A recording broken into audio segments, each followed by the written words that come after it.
Hello दोस्तों, मैं प्रीतम एक बार फिर से आपके अपने यूट्यूब चैनल प्रीतम जीएस में आपका स्वागत है। टॉपिक वाइज एमसीक्यू बैच के तहत आज मैं साइंस विषय से बायोलॉजी सब्जेक्ट का महत्वपूर्ण डिस्कशन करवाऊंगा, जो आपको आने वाले परीक्षाओं में काफ़ी लाभ होगा। तो मैं आपको सीधे लिए चलता हूं डिस्कशन पर। पहला सेट का पहला प्रश्न है, जीव विज्ञान शब्द का प्रयोग सबसे पहले किसने दिया?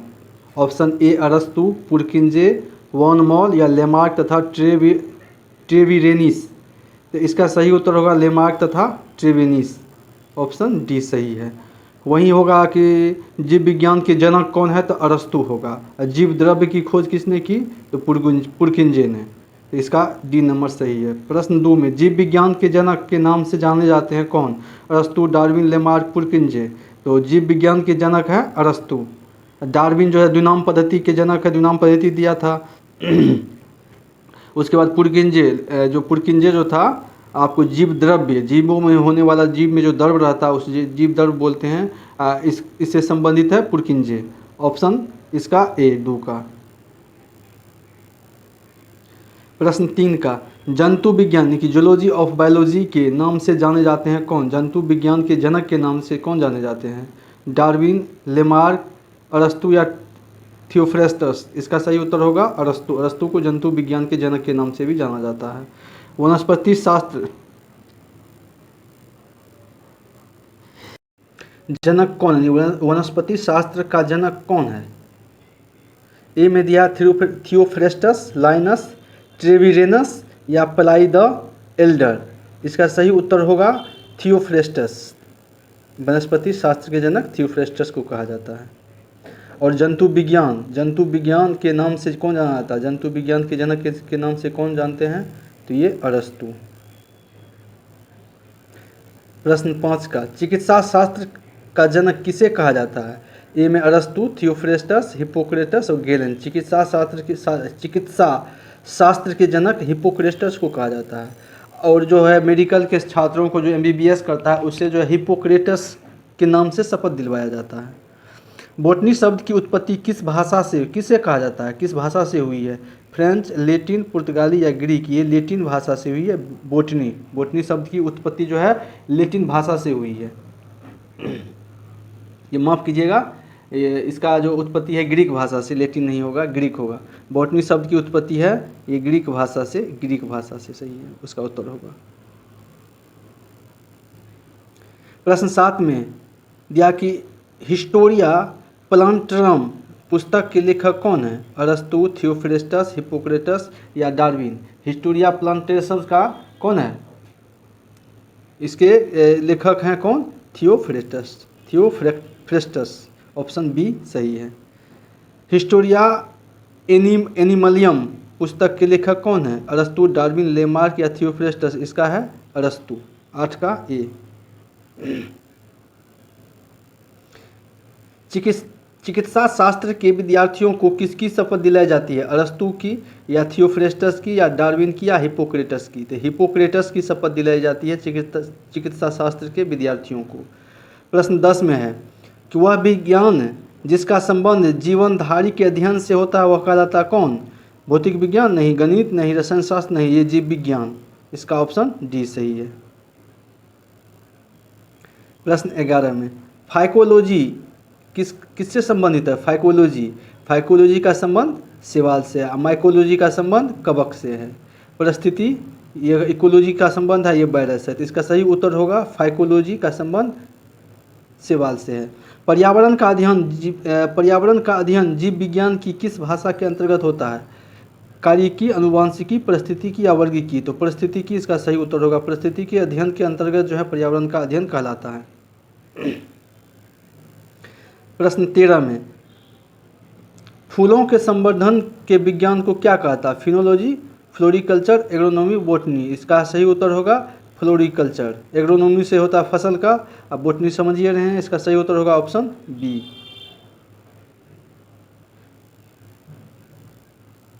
प्रश्न 10, डेंड्रोलॉजी का संबंध किससे है? पुष्पों से या वृक्षों से या झाड़ियों से या बी और सी। तो पुष्पों से, जैसे फलों का अध्ययन कहा जाता है ऑर्निथोलॉजी। उसके बाद वृक्षों का अध्ययन और झाड़ियों का अध्ययन। वृक्षों और झाड़ियों का अध्ययन होता है डेंड्रोलॉजी। डेंड्रोलॉजी, इसका सही उत्तर होगा ऑप्शन डी। पुष्पों का अध्ययन एंथोलॉजी, एग्रोस्ट्रोलॉजी, फिलोलॉजी या पोलिनोलॉजी। तो इसका सही उत्तर होगा एंथोलॉजी। पुष्पों का अध्ययन एंथोलॉजी और फलों का अध्ययन पोमोलॉजी। पोमोलॉजी। प्रश्न 10 में, प्रश्न 16 में, जीवाश्म वनस्पति विज्ञान में अध्ययन किया जाता है किसका? अस्थियों का, ऑस्टियोलॉजी। अस्थियों का। जीवाश्म में जीवाश्मों का, यही सही उत्तर होगा। प्राइमेट्स, ये पक्षियों, पक्षियों का ऑर्निथोलॉजी, ऑर्निथोलॉजी से पक्षियों का अध्ययन किया जाता है। इसका सही उत्तर होगा ऑप्शन बी। प्रश्न 17 में, वनस्पति संवर्धन से संबंधित विज्ञान की शाखा क्या है? फ्लोरिकल्चर, एग्रीकल्चर, ओलोरिकल्चर या हॉर्टिकल्चर। तो वनस्पति से संबंधित है हॉर्टिकल्चर, ऑप्शन डी। प्रश्न 18 में, जीवों एवं वातावरण की अंतर अभिक्रिया से संबंधित जीव विज्ञान क्या कहलाती है? पादप भूगोल? नहीं। परिस्थितिकी या कार्यिकी या अनुवांशिकी। इसका सही उत्तर होगा परिस्थितिकी। जीवों एवं वातावरण की अंतर अभिक्रिया से ये होगा परिस्थितिकी। 19 में, वनस्पति विज्ञान की वह शाखा जिसमें शैवालों का अध्ययन किया जाता है। शैवालों का, तो उसे क्या होते हैं? ये से फाइकोलॉजी और माइकोलॉजी। माइकोलॉजी से कवक का अध्ययन और फाइकोलॉजी से शैवाल का अध्ययन। उत्तर सही है इसका सी। सेट 1 का प्रश्न नंबर 20, सिल्वीकल्चर वनस्पति विज्ञान की वह शाखा है जिसमें वर्णन होता है शैवालों का? नहीं। वनों के विकास का सिल्वीकल्चर बोल रहा है। और सिलिसफाइड पादपों का या कवक के संवर्धन का। सिल्वीकल्चर से किसका अध्ययन होता है? आप लोगों को पता है कि इससे वनस्पति विज्ञान यानी कि वनों के विकास से संबंधित है सिल्वीकल्चर। सिल्वीकल्चर का संबंध है वनों के विकास से। शैवाल से है फाइकोलॉजी, शैवाल से फाइकोलॉजी। माइकोलॉजी से है कवक का। तो इस प्रकार से मैंने सेट 1 का 1 से लेकर 20 प्रश्नों का डिस्कशन करवाया। अब मैं आपको सेट 2 पर लिए चलता हूँ। सेट 2 का पहला प्रश्न है, एस्पर्मोलॉजी यानी कि स्पर्म में किसका अध्ययन होता है? बीज का, पत्ती का, फल का या परागकण का? नहीं। इसका सही होगा बीज का। स्पर्मोलॉजी में बीज का अध्ययन किया था। पेलिनोलॉजी में परागकण का अध्ययन किया था। ये फल का तो बता लिए थे और पत्ती का। इसका सही उत्तर होगा ए। प्रश्न 2 में दिया है, एग्रो एस्ट्रोलॉजी में किसका अध्ययन किया था? एग्रो से पता है ग्रास, ग्रास से संबंधित होता है। तो तेल बीज नहीं, फसल नहीं, ये घास से संबंधित है। ठीक है, ये फसल से, एग्रोनॉमी से फसल से संबंधित हो जाता है। और ये दिया हुआ फलों, पोमोलॉजी से फल का अध्ययन होता है। तो सही उत्तर होगा ऑप्शन सी। पीडोलॉजी, फीडो नहीं होगा, पीडोलॉजी। पेडोलॉजी, पेडोलॉजी में अध्ययन किया जाता है। पेडोलॉजी में पादपों का नहीं, ये भूमि का अध्ययन किया जाता है। ठीक है, पादप का अध्ययन हो गया आपको बायोलॉजी से, मतलब ये बोटनी से पादप, बोटनी और जूलॉजी। बोटनी से पादप का अध्ययन हो जाता है। और चट्टान का अध्ययन होता है। इसका मैं आगे बताऊंगा। तो इसका सही उत्तर होगा ऑप्शन बी। प्रश्न 4 में, आनुवांशिकता एवं विभिन्नता के बारे में जानकारी देने वाली वनस्पति विज्ञान की शाखा क्या कहलाती है? आनुवांशिकता से संबंधित है ये वनस्पति नहीं, सेरिकल्चर नहीं, ये आनुवांशिकी। इसका सही उत्तर होगा ऑप्शन सी। पौधों के नाम देने वाला विज्ञान कौन कहलाता है? वर्गीकरण, पहचान, नामांकन, वर्गीकी। यानी कि पौधों का नाम देने वाला विज्ञान को हम लोग कहते हैं वर्गीकी। ऑप्शन इसका डी होगा। पौधों को नाम देने वाला विज्ञान वर्गीकी कहलाता है, ऑप्शन डी। प्रश्न 6 में, फलों का अध्ययन कहलाता क्या? स्पर्मोलॉजी से बीज का होता है, एंथोलॉजी से फलों का होता है, पेडोलॉजी से नहीं, एंथोलॉजी से पुष्पों का होता है, पेडोलॉजी से मिट्टी का होता है, और पोमोलॉजी से फलों का होता है। इसका ऑप्शन डी सही होगा। परागकण यानी कि परागकण पेलोनोग्रेंस का अध्ययन होता है किसमें? पोमोलॉजी से फल का, फाइकोलॉजी से शैवाल का, और माइकोलॉजी से कवक का। तो परागकण का अध्ययन होगा पेलिनोलॉजी। इसका ऑप्शन बी सही है।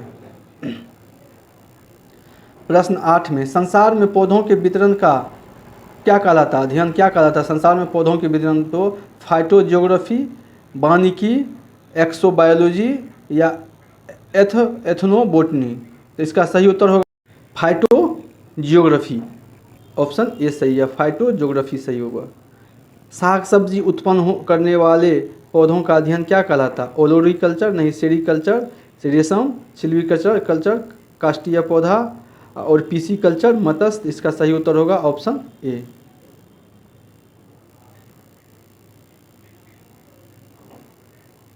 प्रश्न 10 में दिया हुआ है कि वार्षिक वलयों का अध्ययन किस में होता है? डेंड्रोलॉजी, डेंड्रोक्रोनोलॉजी, एग्रोनॉमी या हॉर्टिकल्चर। इसका सही होगा डेंड्रोक्रोनोलॉजी में जो है वार्षिक वलय, ऐसे वलय है इस प्रकार से छल्ला को गिन करके पेड़ पौधों की पेड़ की आयु ज्ञात की जाती है। इसका सही उत्तर होगा ऑप्शन बी। प्रश्न 11 में दिया हुआ है कि सजावटी वृक्ष तथा झाड़ियों में संवर्धन से संबंधित अध्ययन कहलाता क्या? एग्रोनॉमी नहीं, इसमें कृषि से संबंधित है। उसके बाद ओलोरीकल्चर, ये सिल्वीकल्चर हो गया आपको, सिल्वीकल्चर काष्ठीय पौधा, लेकिन सजावटी से है आर्बोरिकल्चर। ऑप्शन सी सही होगा। पौधों की आंतरिक संरचना का अध्ययन क्या होता है? आकारिकी, वर्गीकी, शारीरिकी या भौतिकी। पौधों की आंतरिक संरचना का अध्ययन आपको किया जाता है शारीरिकी कहला जाता है, ये शारीरिकी। ऑप्शन सी सही होगा। प्रश्न 13 में दिया हुआ है कि पादप विज्ञान की शाखा कवक शास्त्र में किसका अध्ययन होता है? कवक यानी कि माइकोलॉजी में किसका अध्ययन होता है? फफूंद का। ये सही है। कीटों का एंटोमोलॉजी, पादप का हो गया आपको ये बोटनी से पादप संबंधित है। एग्रोफोरेस्ट्री क्या है? वनों के लिए वृक्ष लगाना नहीं, फसल काटने के बाद वन लगाना नहीं, कृषि के साथ साथ उसी भूमि पर काष्ठीय बारहमासी वृक्ष लगाना। सही उत्तर होगा ऑप्शन सी। प्रश्न 15 में वृक्ष एवं वनस्पति की खेती, पादप जीव का विज्ञान, बागवानी कला या फसल उगाने की कला। इसका सही उत्तर होगा ऑप्शन ए।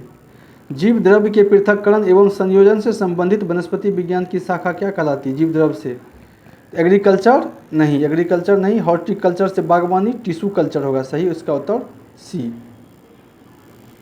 प्रश्न 17 में दिया हुआ है निम्नलिखित में से एक कौन से एक सही सुमेलित है? सुमेलित करने के लिए बोल रहा है। फूलों की खेती फ्लोरिकल्चर सही है, फसलों की खेती एग्रोनॉमी सही है, सब्जियों की खेती हॉर्टिकल्चर नहीं, ये बागवानी है, और फलों की खेती पोमोलॉजी, ये सही है। ऑप्शन सी गलत है। प्रश्न 18 में दिया हुआ है जीव विज्ञान शब्द का प्रयोग सबसे पहले किसने किया था? अरस्तु, पुरकिंजे, वॉन मॉल या लेमार्क या तथा ट्रेवेनिस। इसका सही उत्तर होगा लेमार्क तथा ट्रेवेनिस ने किया था जीव विज्ञान का शब्द का प्रयोग। लेकिन जीव विज्ञान का जनक कौन कहलाता है? अरस्तु। जीव विज्ञान का जनक अरस्तु कहलाता है। प्रश्न 20 में सेट 2 का अंतिम प्रश्न दिया कि जंतु विज्ञान के जनक के नाम से जाना जाता है कौन? जंतु विज्ञान के जनक के नाम से जाना जाता है डार्विन या लेमार्क या अरस्तु। ये सही उत्तर होगा ऑप्शन सी अरस्तु। इस प्रकार से हमने सेट 2 का जो है 20 प्रश्नों का डिस्कशन करवाया। मेरा यह प्रयास कैसा लगा कृपया आप कमेंट करके बताएंगे।